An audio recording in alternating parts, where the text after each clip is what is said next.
Today on Northo2 we are going to be talking about Gigantopithecus.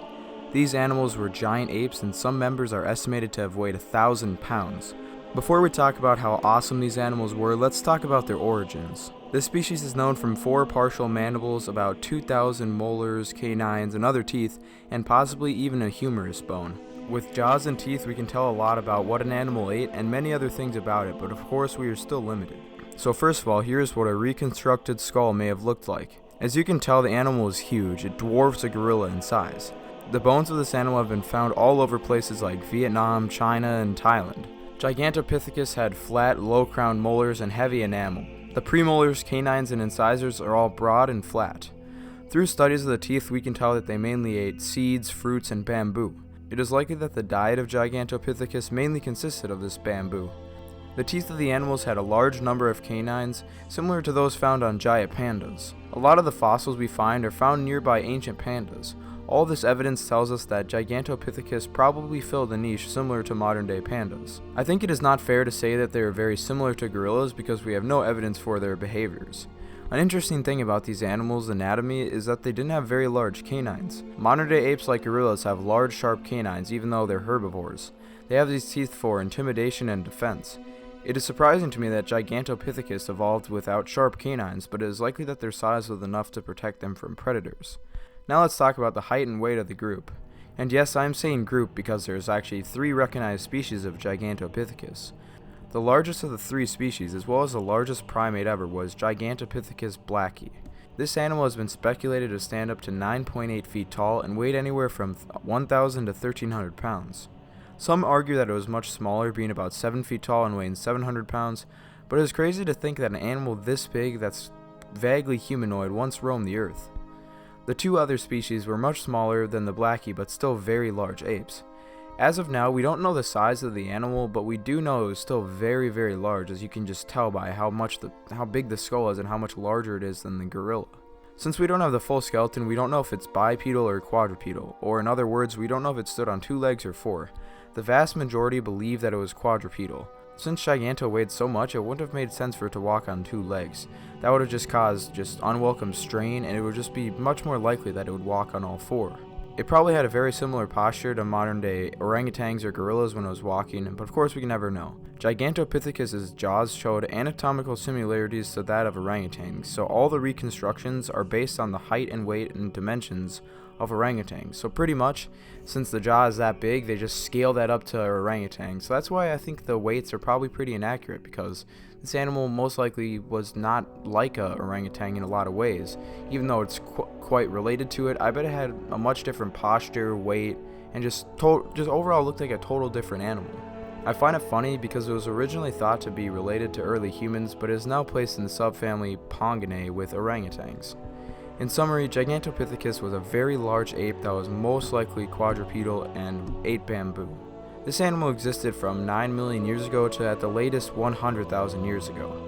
Our species Homo sapien didn't leave Africa until at the latest 70,000 years ago, so it's safe to say that humans didn't come across these animals. Just because humans didn't come across these animals doesn't mean other species of hominids didn't. Homo erectus arrived in Asia 800,000 years ago. Because of this, we know they coexisted for at least 500,000 years. It must have been crazy to come across a large group of gigantos feeding in the jungle. By this time, Homo erectus was able to control fire and had primitive stone tools. Since the 2 animals lived in the same region for 500,000 years, it is likely that Homo erectus did not hunt their ape counterparts. Either the apes were too large and dangerous to hunt, or they preferred not to hunt them because maybe they saw them as fellow hominid species and did not hunt them for cultural/spiritual reasons. There's no evidence to back this up, and it is just kind of my own theory, but I think there may be some credence to the idea. We can never really know because that'd be a really complicated thing to find out. The whole reason I made this video was because of seeing this photo. Though it may be inaccurate in a lot of ways because the Gigantopithecus is bipedal and just looks really weird, I still find it really interesting. As you can see, this is just a Gigantopithecus surrounded by other, I assume they're Homo erectuses. So now it's time to talk about Gigantopithecus and its connection to Bigfoot. So first of all, Bigfoot is not real. There's no giant bipedal ape walking around in remote areas all over the world, yet simultaneously not being discovered by scientists. It's just ridiculous. Any genetic evidence presented to scientists has always been dismissed as things from other extant animals. They did some huge study where they took a bunch of furrin and they tested the genomes to see if they were ape in any way, and none of them were. They were all just other animals from the region. If Bigfoot were real, there'd be bodies, bones, fur, and remains of some kind. People always try to say that they saw it or make some fake film of it, but that's just not science. Anyone can fake a Bigfoot encounter or a footprint, but you cannot fake genetic evidence. I've watched countless videos of people being like, oh, there's a figure, or we just threw a tree, oh, it's throwing rocks at us.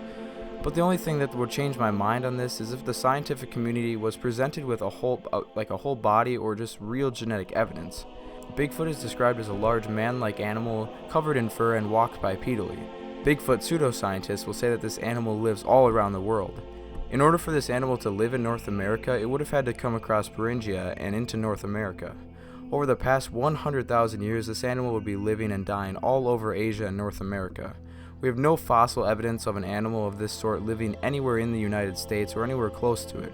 And as far as we know, Gigantopithecus died out 100,000 years ago and leaving no relatives. It is unknown what drove Giganto to extinction.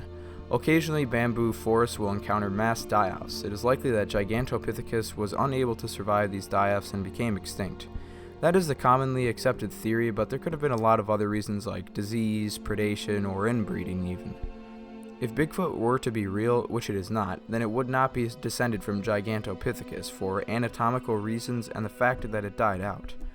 Gigantopithecus were amazing animals from our past that we know very little about. I hope in the future more fossils are found for this animal so we can know more. I can make a whole video about Bigfoot, but it seems just kind of pointless because the common man knows it's fantasy. So just to dispel some things, I was watching this top 5 best evidence for Bigfoot. And if you just look at these pictures, this is the best evidence you could come up with. Like, look at that. You think that's a real animal? The story was this thing was just eating stuff out of this girl's garden. This is just ridiculous. And then this one, people say this is the most compelling one. It's a trail camera. So the story behind this is that this guy was like baiting for deer or something, and then some baby bears, like some young bears, were playing around the bait. And then after that, like an hour later, they caught this photo of obviously just a bear bending over. I can't believe people can't see that. And the fact that baby bears were playing an hour before, it's just so obvious. I think the people who believe in Bigfoot are just so closed off from any idea that it might not be real that they'll just accept anything as fact. It's just crazy. Like, and people try to say like this, like a bear can't bend like this. Like, the reason why I'm 100% sure this is a bear is just because of the back, like the tail end of the body. As you can see, it has that slant that like bears have, and that's just so obvious. So anyways, I'm totally open to debate anyone who thinks Bigfoot is real. I guarantee you will not put up any good evidence, and if you do, I'm happy to debate that. So you can submit your argument or evidence on my subreddit to discuss, link in the description for that. So anyways, back to the video.